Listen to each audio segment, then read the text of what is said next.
महाराज की जय। श्री सद्गुरु महाराज की जय। श्री सद्गुरु महाराज की जय।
श्री सद्गुरु महाराज की जय।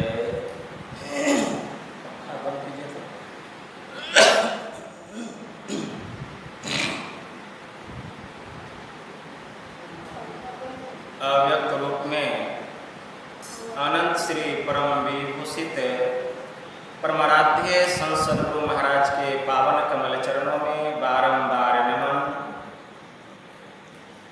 आदरणीय सत्संग प्रेमी गुरुजनों, भक्तिमती माताओं एवं धर्मशीला बहनों, यह संतमत का प्रातःकालीन सत्संग है जिसमें हम लोग अपनी अपनी उपस्थिति यत्र तत्र से दर्ज कर रहे हैं। इस संतमत सत्संग के द्वारा ज्ञान योग युक्त ईश्वर भक्ति का संदेश दिया जाता है। प्रत्येक प्राणी मात्र को बोध कराया जाता है कि ज्ञान क्या है, योग क्या है, भक्ति क्या है, जीव क्या है, माया क्या है, ब्रह्म क्या है। इन सभी रहस्यमयी बातों का ज्ञान सत्संग के माध्यम से यह जो जीव अबोध बना हुआ है वह सत्संग श्रवण करते करते सुबोध और परम ज्ञान हो जाता है। अभी इस स्तुति, संत स्तुति और गुरुवंदना से पाठ का शुभारंभ हुआ। हम लोगों ने अति ही मनोयोग पूर्वक भक्ति युक्त ढंग से पाठ का श्रवण किया।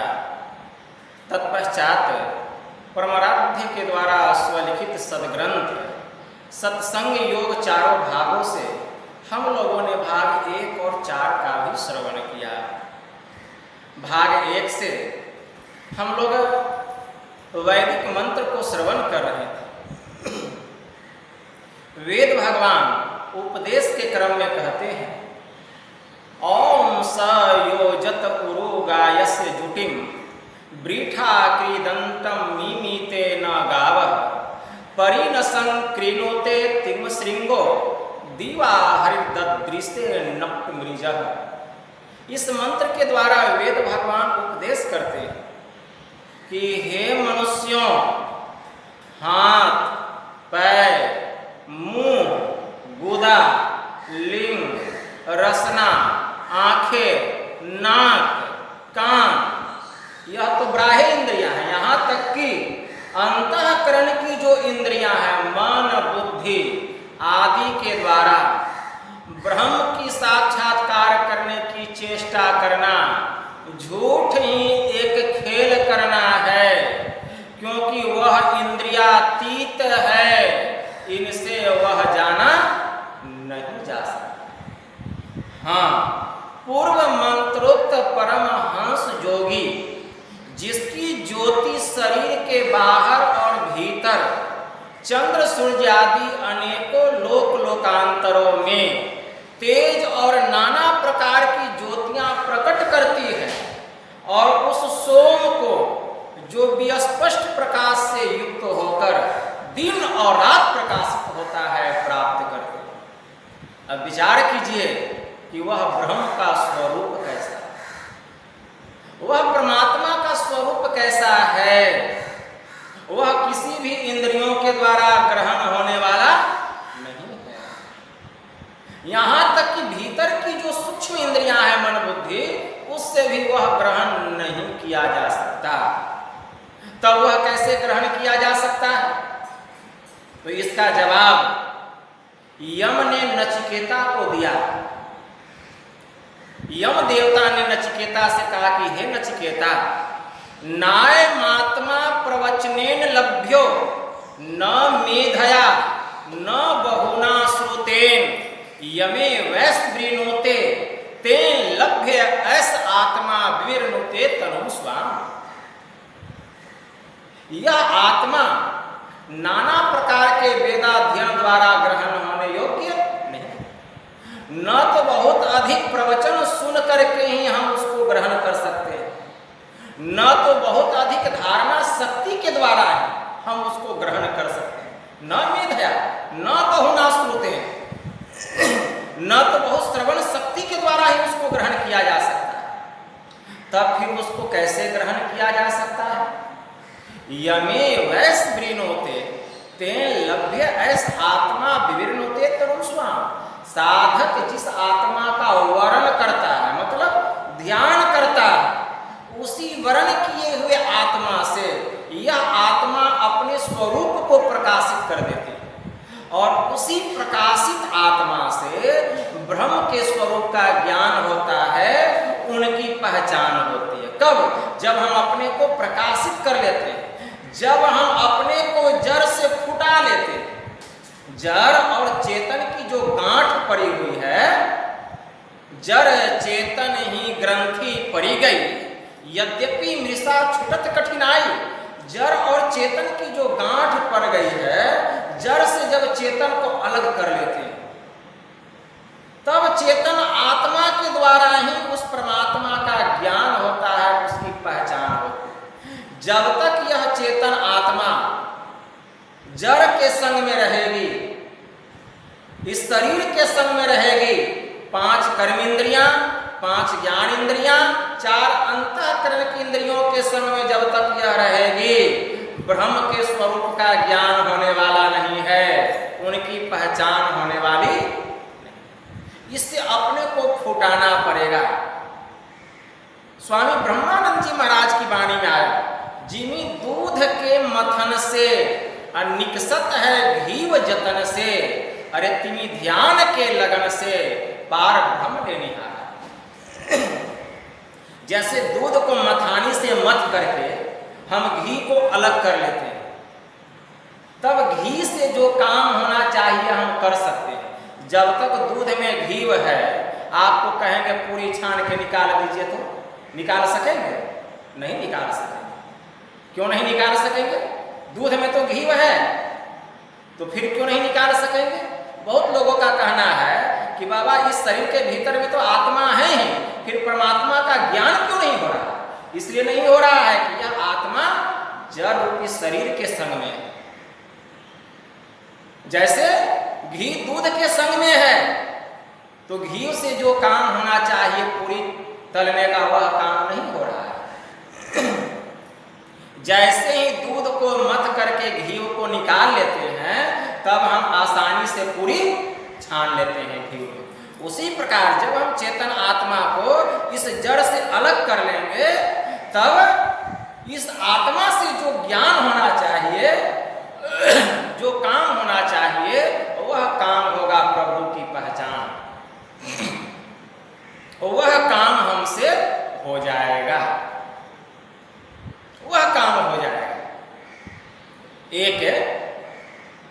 कुमार बालक था। उसका नाम था श्वेत केतु।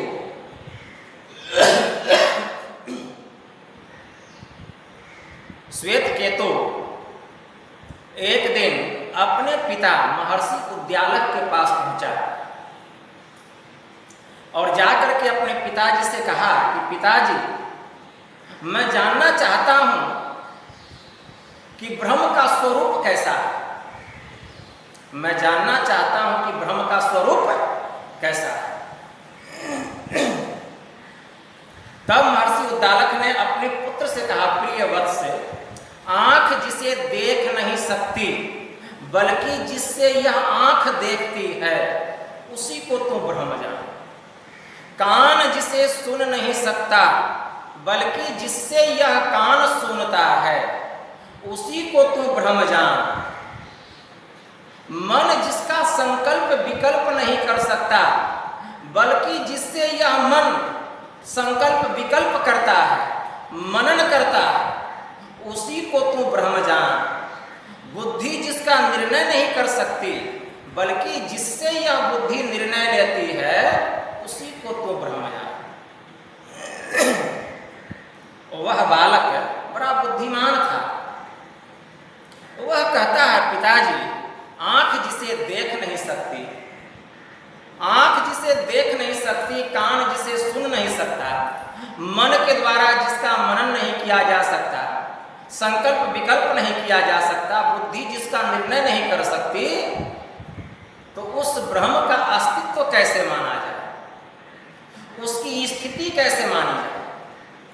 तब महर्षि उद्यालक ने कहा, प्रिय वत्स, संसार में ऐसी भी बहुत चीज है जिसको किसी भी इंद्रियों के द्वारा हम ग्रहण नहीं कर सकते हैं, फिर भी उसका अस्तित्व है, फिर भी उसकी स्थिति है। जैसे पंच विषयों में एक विषय रूप ही ऐसा है जिसको हम आंख से ग्रहण कर सकते हैं। उसके अलावा अन्य जो 4 विषय है, रस, गंध, स्पर्श और शब्द, इन 4 विषयों को क्या हम आंख से ग्रहण कर सकते हैं?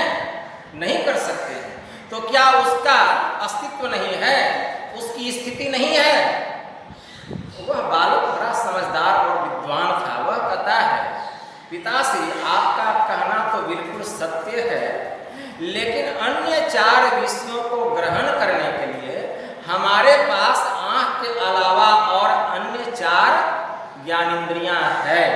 जैसे शब्द को ग्रहण करने के लिए कान है, स्वाद को ग्रहण करने के लिए जिह्वा है, गंध को ग्रहण करने के लिए नासिका है, और स्पर्श को ग्रहण करने के लिए हमारे पास में चमड़ा है, त्वचा।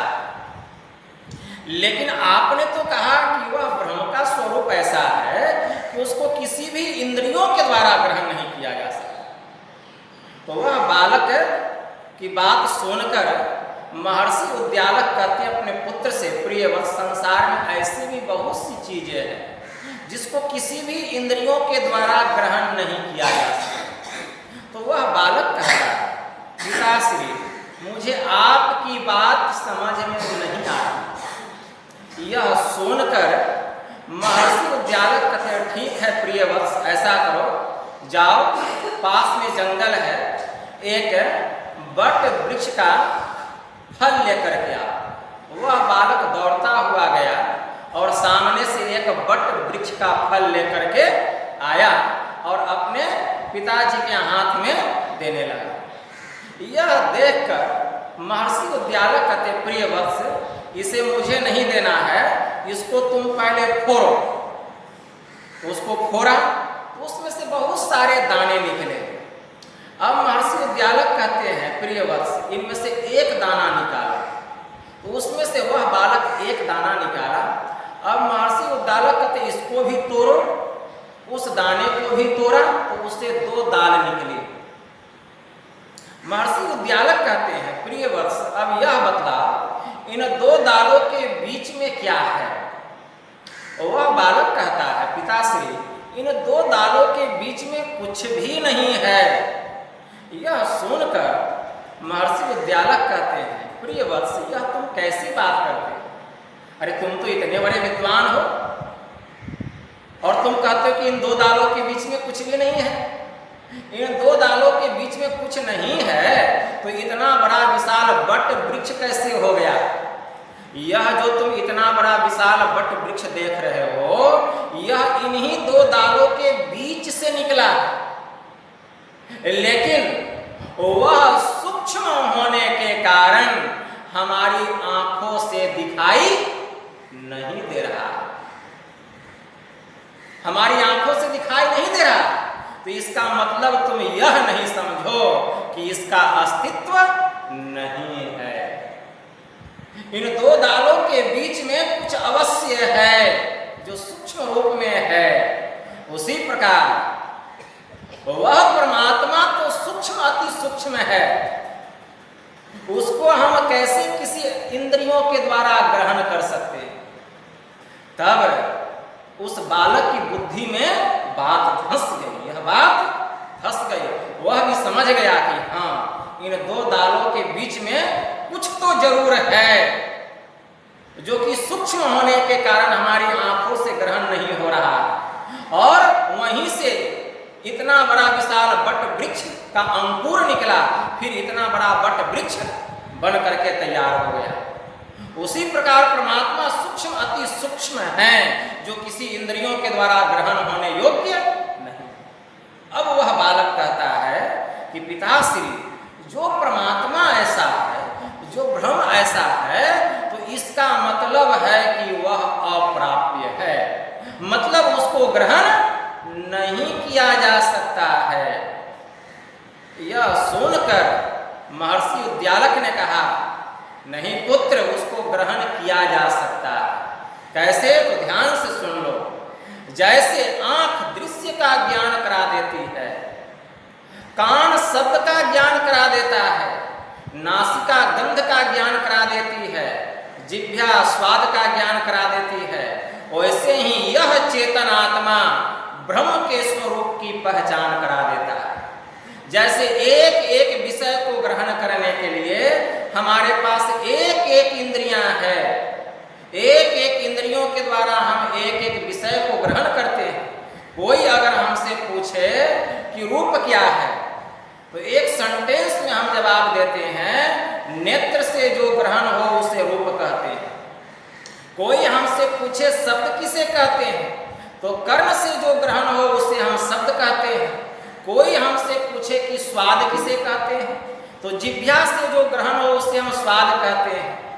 कोई हमसे पूछे कि गंध किसे कहते हैं, तो नासिका से जो ग्रहण हो उसे हम गंध कहते हैं। कोई हमसे पूछे कि स्पर्श किसे कहते हैं, तो त्वचा से जो ग्रहण हो उसी को स्पर्श कहते हैं। उसी प्रकार अगर कोई हमसे पूछे कि ब्रह्म किसे कहते हैं, परमात्मा किसे कहते हैं, तो चेतन आत्मा से जो ग्रहण हो उसी को हम परमात्मा कहते हैं। और हमारे परमाराध्य ने इसका पुष्टिकरण किया कि चेतन आत्मा जड़ का सम छोड़कर जो पहचान में आ जाए उसी को हम परमात्मा दर्शन कहते हैं। अभी हम चेतन आत्मा इंद्रियों के संग में हैं, इसलिए न तो अपना ज्ञान हो रहा है, न प्रभु की पहचान हो रही है। जिस दिन साधन विशेष विधि के द्वारा हम इस जड़ से अपने को अलग कर लेंगे, चेतन को अलग कर लेंगे, तो सबसे पहले अपना ज्ञान होगा, तदंतर तत्क्षण प्रभु के स्वरूप की भी पहचान हो जाएगी।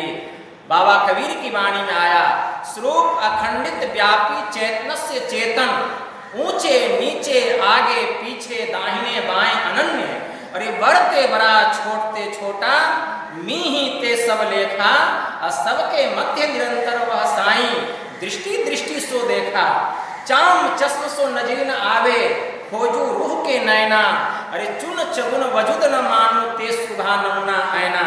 जैसे ऐना सब दर्शावे, और जो कुछ भेष बनावे, जो अनुमान करे साहब का सो साहब दर्शावे। जाही रूह अल्लाह के भीतर, ते ही भीतर के ठाई, अरे रूप अरूप हमारी आस है, हम तो दुनों के साईं, जो कोई रूह आपने देखा सो परमार्थ को देखा। बाबा कबीर ने कहा, जिसने अपनी आत्मा को जान लिया वह प्रभु को पहचान लिया। कहे कबीर, स्वरूप हमारा साहब का दिल देखा, वही तो परमात्मा का दिल है। इसीलिए पहले अपने को जानना पड़ेगा। यम ने नचिकेता से कहा, कठोपनिषद में एक मंत्र आया, इंद्रेभ्यम परम मनो मनसः सत्वमूतमम सत्वादधि महानात्मा महतो व्यक्तमूतमम, कि इंद्रियों से उत्कृष्ट मन है, मन से बुद्धि श्रेष्ठ है, बुद्धि से महतत्व बढ़कर है, और महतत्व से भी अव्यक्त उत्तम है, और अव्यक्त से भी वह परम पुरुष परमात्मा सर्वश्रेष्ठ है, जिसको जानकर जीव बंधन से छुटकारा प्राप्त कर लेता है। इसीलिए हम उसको जाने, उनको पहचाने। इसके लिए पहले अपने को जाने। उत्तमा तत्व चिंते मध्यमम शास्त्र चिंतनम अधम मंत्र चिंता च तीर्थ भ्रांति धमाधम। मैत्रेय उपनिषद में मैत्रेय ऋषि ने अपनी अर्धांगिनी से कहा कि हे देवी, तत्व का चिंतन करना यही उत्तम ज्ञान। तत्व का चिंतन मतलब अपने को जानने के लिए अपने भीतर में डुबकी लगाइए। पहले अपने को जानिए कि हम कौन हैं, को मैं आया कहाँ से, कित जाना कित सार, को मम जननी को मम पिता, या को कहिए विचार। तो हमें यह जानना पड़ेगा कि मैं कौन हूँ। एक फकीर ने कहा, अरे इबादत है किसी नासाद को फिर साध कर देना, इबादत है किसी बर्बाद को फिर आबाद कर देना।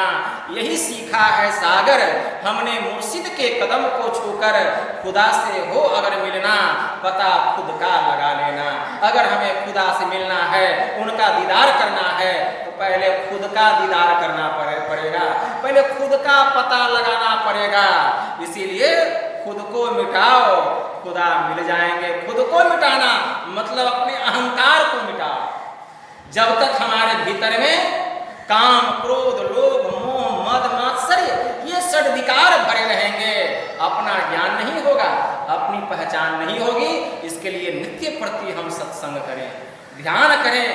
श्री हजूर संसेवित परमहंस जी महाराज की वाणी में आया, तन पवित्र गुरु सेव कर, अरे धन पवित्र कर दान, मन पवित्र हरि भजन कर, तब पावे पद निर्वाण। अगर हम निर्वाण को पाना चाहते हैं तो हम मनोयोग पूर्वक गुरु की सेवा करें, गुरु की सेवा करें, नित्य प्रतिदिन सत्संग करें, ध्यान करें, और खूब मुस्तैदी से सदाचार का पालन करें। सत्य आचरण में अपने को रखें। सदाचार का मतलब क्या? सत्य आचरण में, पवित्र आचरण में अपने को रखें। झूठ नहीं बोलना चाहिए, चोरी नहीं करनी चाहिए, नशा नहीं करना चाहिए, व्यभिचार नहीं करना चाहिए, हिंसा नहीं करनी चाहिए। इन पंच महापापों से जितना हम अपने को बचा के रखेंगे, उतना साधना में हमारी उन्नति होगी।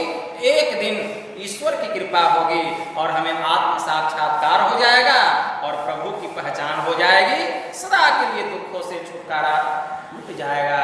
गुरु महाराज की वाणी में भी यही आया, अवागमन सम दुख दूजा, है नहीं जग में कोई, इसके निवारण के लिए प्रभु भक्ति करनी चाहिए। तो हम सब लोग ईश्वर की भक्ति करें, गुरु से युक्ति जानकर करें, सदाचारिता पूर्वक करें, तो हमारा अवश्य ही कल्याण होगा। यही थोड़ा सा आप लोगों की सेवा में कहा। बोलिए प्रेम से श्री सद्गुरु